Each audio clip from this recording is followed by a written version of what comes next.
လောဘကိုလည်းမောင်းတက်ပါ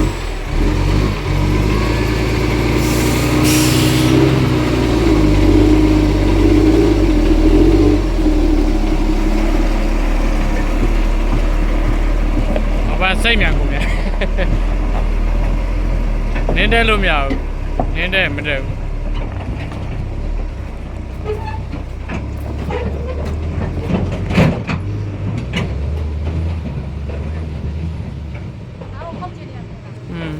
မို့အစိုးရမရှိတော့ဘူးဆိုရရက်ပြီရ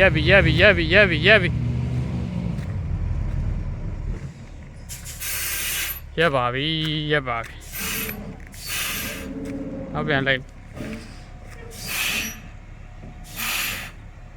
တောက်